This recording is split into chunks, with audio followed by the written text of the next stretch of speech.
Hi everyone, welcome to Ragini cooking and travel. ಈ ವಿಡಿಯೋದಲ್ಲಿ green egg masala ಹೇಗೆ ಮಾಡೋದು ಅಂತ ನೋಡೋಣ.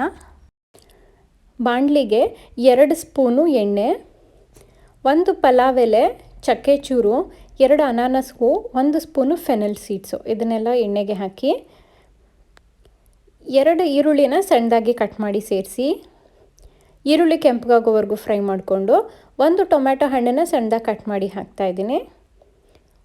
1 ಸ್ಪೂನು ಶುಂಠಿ ಬೆಳ್ಳುಳ್ಳಿನ ಜಜ್ಜಿರೋದು, 1.5 ಸ್ಪೂನು ಉಪ್ಪು, ಸ್ವಲ್ಪ ಅರಿಶಿನದ ಪುಡಿ ಹಾಕಿ ಮಿಕ್ಸ್ ಮಾಡಿ ಟೊಮ್ಯಾಟೊ ಸಾಫ್ಟ್ ಆಗೋವರೆಗೂ ಬೇಯಿಸ್ಕೋಬೇಕು.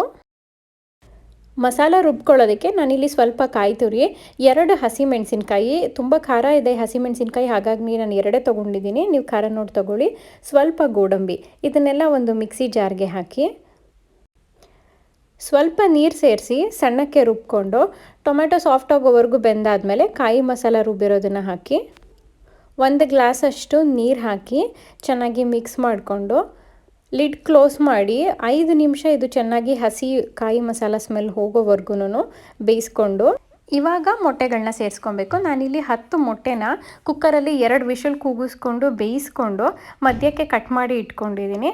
ಇವಾಗ ಇದನ್ನು ಮಸಾಲ ಬೆಂದಿರೋದಕ್ಕೆ ಸೇರಿಸ್ತಾ ಇದ್ದೀನಿ ಎಲ್ಲ ಮೊಟ್ಟೆಗಳನ್ನೂ. ಈ ಥರ ಪೀಸ್ ಮಾಡಿ ಆದರೂ ಹಾಕೋಬೋದು, ಇಲ್ಲ ಹೋಲ್ ಮೊಟ್ಟೆನೇ ಮೇಲ್ಗಡೆ ಒಂದು 2-3 ಸ್ಮಾಲ್ ಕಟ್ಸ್ ಮಾಡಿ ಆದ್ರೂ ಸೇರಿಸ್ಕೊಬಹುದು. ಇದ್ರ ಮೇಲೆ ಸ್ವಲ್ಪ ಕೊತ್ತಂಬರಿ ಸೊಪ್ಪು ಹಾಕಿ ಇನ್ನೊಂದು 2 ನಿಮಿಷ ಬೇಯಿಸ್ಕೊಂಡ್ರೆ ಆಯಿತು, ಗ್ರೀನ್ ಮೊಟ್ಟೆ ಮಸಾಲ ಅಥವಾ ಗ್ರೀನ್ ಎಗ್ ಗ್ರೇವಿ ರೆಡಿಯಾಗುತ್ತೆ. ಇದು ಚಪಾತಿ ಜೊತೆಗೆ ಅಥವಾ ಗೀ ರೈಸ್ ಜೊತೆಗೆ ತುಂಬಾ ರುಚಿಯಾಗಿರುತ್ತೆ. ನಾನಿವತ್ತು ಈ ಗ್ರೀನ್ ಮೊಟ್ಟೆ ಮಸಾಲಾಗೆ ಚಪಾತಿನ ಮಾಡ್ಕೊಂಡಿದ್ದೀನಿ.